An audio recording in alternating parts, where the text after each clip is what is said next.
Well, here's another one. It's called Grace and Judgment by Terry Bale.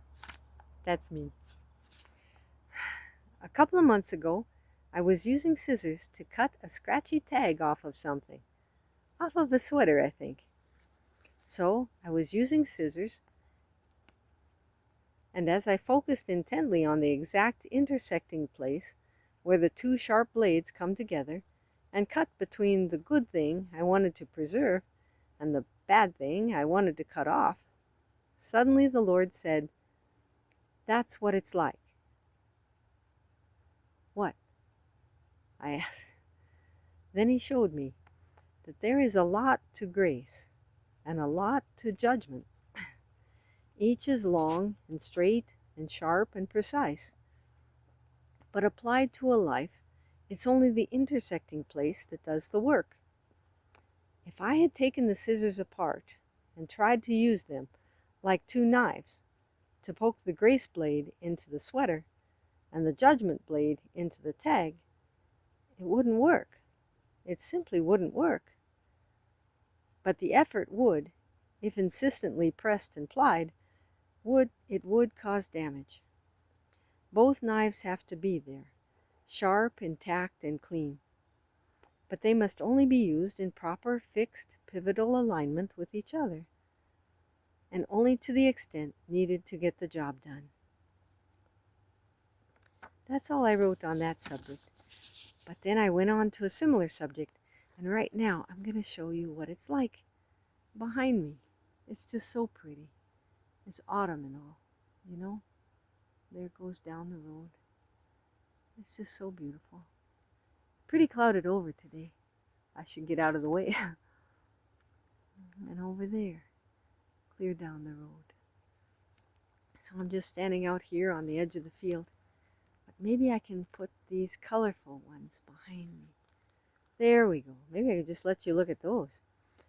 But I don't know. I suppose you need to see my face somewhat. I don't know. There, that's nice. I'll try it. Okay, and the next one is this. Headlights, Taillights. January of '05. The Lord had me stop and consider how that truth and love are always found together in life, and how they are two things that the Lord requires of us intensely.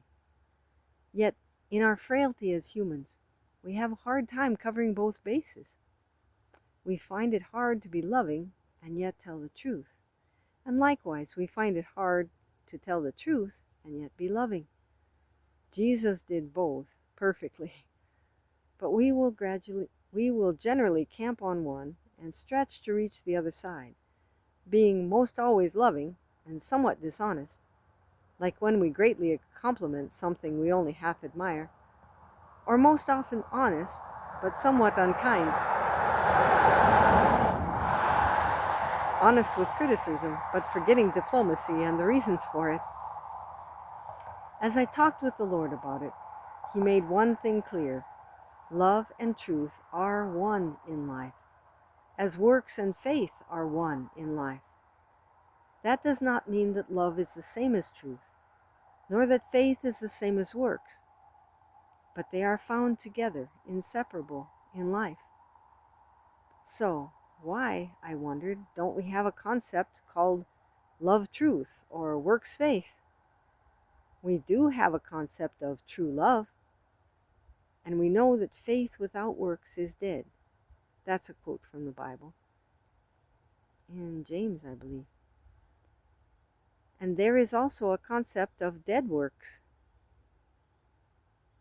which we may conclude to be works without faith, or works based on logic alone, or works done for show. But why don't we see them as one, if indeed they are one in life? To that question the Lord answered, "Because you are so close, you stand between them." So that the only way we can see them, to recognize them, is by looking in opposite directions, away from one to see the other. To explain this, the Lord reminded me of when I was little, and my family would take a drive up in the Rocky Mountains on a Saturday afternoon, like a zillion other folks who lived like us in or around Denver, Colorado.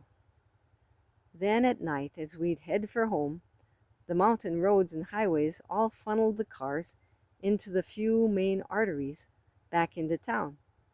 The traffic nearly bumper to bumper, with only now and then a car going in the opposite direction. Back to their home, no doubt, up in the mountains. My little brother and I, being about 6 and 10 years old then, we had time to contemplate this spectacle of traffic. Preceding us was a stream of red taillights on down into the city, while in back of us the white headlights followed us in a twisty line extending back up into the mountains. How funny, we thought. If a Martian were to suddenly land where we are, or anywhere along this line of cars, he would probably think he landed, amazingly, right at the dividing point between red-lighted cars and white-lighted cars. When in reality, all these cars are the same, having white and red lights. So maybe it is with truth and love, and faith and works, as they are all essential to life. Perhaps they are like north, south, east, and west. The Lord didn't say that, but He does let you to figure. Then the question comes, are they more like substance or more like action? Noun or verb? The answer is probably yes. And even light in scientific studies behaves both as a wave and it also behaves as a particle, if I remember right. God knows. But for sure they are needful, which may be why God pressed us to neglect none of them, but to abound in them all. And why we begin to tip over, and we begin to die and hurt each other if we don't. It was just after I was learning these things that I had a dream of hydrogen and oxygen coming together just right. Click. God's work. And constituting water. An essential thing. And the Lord, according to my notes I found, was using this connection to show how love and truth fit together, to support and enable life by God's design. And faith and works too, apparently. Glory to God. Less fuss, more follow. Heart, hugs, Terry, smile. That's what I put at the very bottom. That's all. But I wanted to share that with you. Aren't these trees beautiful? That's how it is today. Winter's coming. Amazing how opposites are part of life, and they each do good stuff. Talk to you later. Bye-bye.